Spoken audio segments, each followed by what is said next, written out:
The gift that became a curse. The summer air of 1858 in Kensington, Philadelphia, was thick and humid, heavy with the scent of coal and damp earth. But for Elias Thorne, an 8-year-old boy with eyes the color of a cloudy sky, that air carried a different smell entirely, the smell of death. He sensed it not with his nose, but deep in his mind, as if an invisible bell tolled only for him. It all began with the nightmares.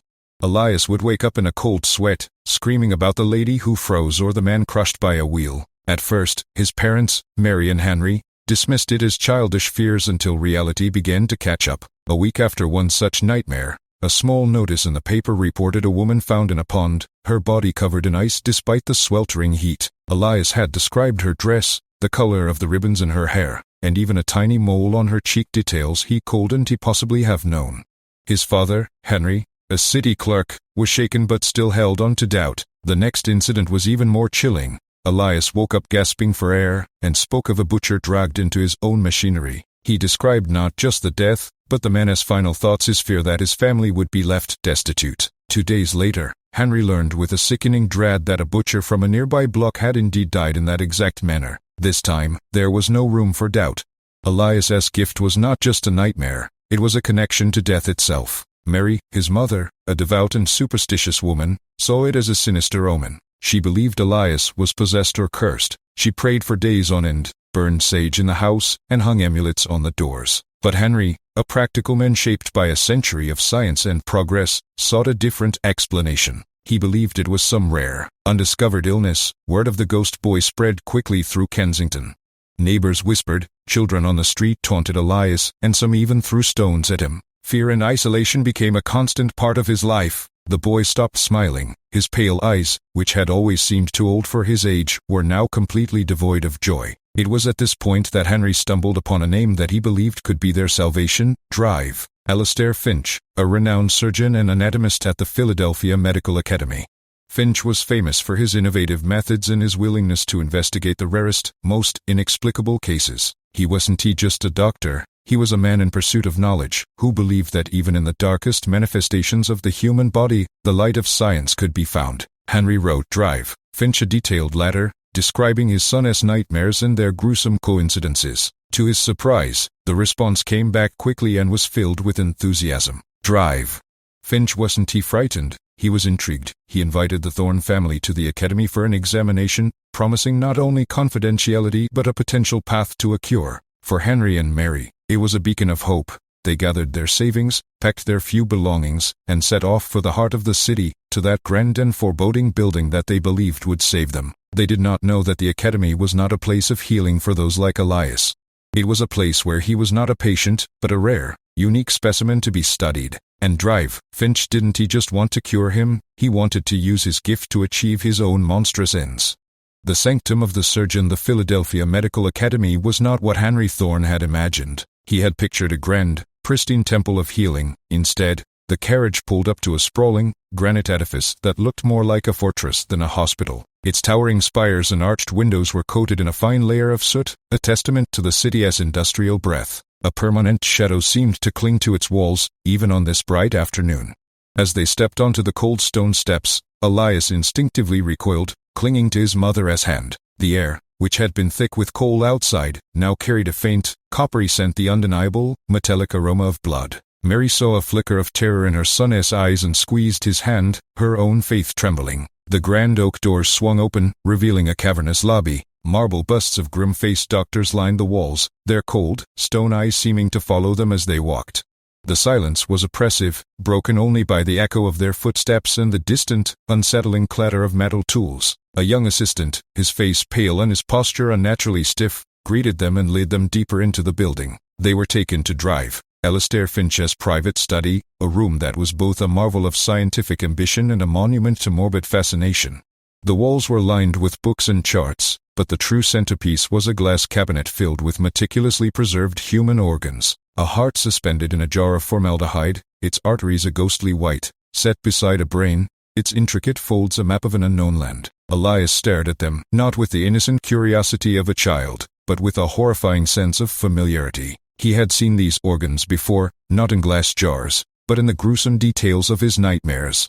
Suddenly, a door opened, and a man emerged from a connected laboratory. This was Drive, Alastair Finch. He was a man of contrasts. His graying hair and neatly trimmed beard gave him an air of distinguished authority, but his eyes, a startlingly vibrant shade of green, held an almost predatory gleam. His hands, though impeccably clean, were powerful and calloused, the hands of a man who worked with more than just a pen. Mr. and Mrs. Thorne, Drive, Finch said, his voice a smooth, captivating baritone.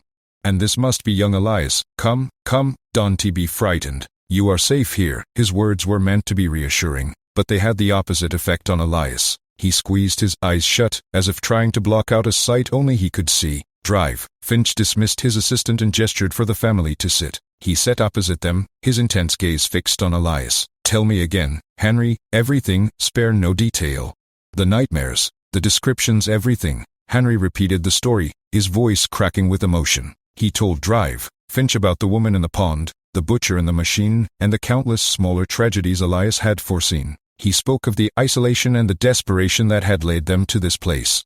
Throughout the account, Finch listened with rapt attention, his green eyes never leaving the boy. When Henry finished, a slow, thoughtful smile spread across the doctor's face. Remarkable, he murmured, more to himself than to them, a true phenomenon. I have a theory. You see, the human brain is a magnificent, intricate machine. We understand so little about its full capacity. We think of it as being confined to the skull, but what if it extends beyond that? What if it can, in a manner of speaking, echo the final moments of others? What if your son, Elias, has an unusually sensitive echo chamber in his mind? Mary shivered. Is he cursed? Doctor, Finch chuckled, a dry, unsettling sound. My dear woman, there is no such thing as a curse, only conditions we have yet to understand. What you call a curse, I call a groundbreaking medical anomaly. Elias is not possessed, he is unique. He is a key that may unlock the secrets of consciousness and death itself. He leaned forward, his voice dropping to a conspiratorial whisper. I believe Elias is experiencing a form of what I call a post-mortem resonance. He is not seeing ghosts, he is simply receiving the final, panicked transmissions of a dying mind.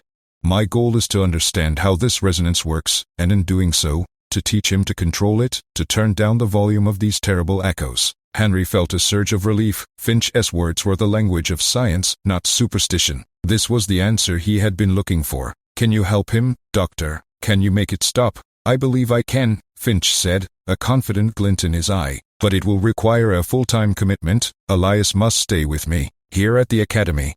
I must observe him, document his episodes, and perform a series of tests. It is the only way. Mary's face paled. Stay, but he is only a child, and that is precisely why we must act now, Finch insisted. The mind of a child is pliable. It is at this age that we can teach him to master this ability before it consumes him. The academy will be his home. He will have a comfortable room, tutors for his studies, and access to the finest medical care in the city. We will keep him safe and ensure his condition is handled with the utmost discretion. He spoke with such conviction that Henry was swayed. He saw his son's torment ending, his life returning to some semblance of normalcy. Mary, however, felt a deep, maternal dread. Something in Drive, Finch's intense gaze and the coppery smell of the building stirred an ancient, animal fear within her. But she was exhausted. The fear and isolation of the past months had worn her down, and the promise of a solution, however unsettling, was too tempting to resist. With a heavy heart, they agreed. They would leave Elias at the academy. Finch promised they could visit twice a month, but that his focus was paramount. Elias, silent and still, seemed to know. He didn't cry. He simply looked at his parents with a gaze of profound, weary understanding. He had known this was coming. He had seen their decision long before they made it, in some premonition of their own. That night, after his parents had left, an assistant led Elias to his new room. It was not a child's room. The walls were bare, and a single bed was narrow and hard. A small, barred window looked out onto a courtyard, but there was no sound of children playing, only the lonely howl of the wind. As he lay in the dark, Elias felt a cold dread settle over him. It wasn't the presence of ghosts he felt, but something far worse.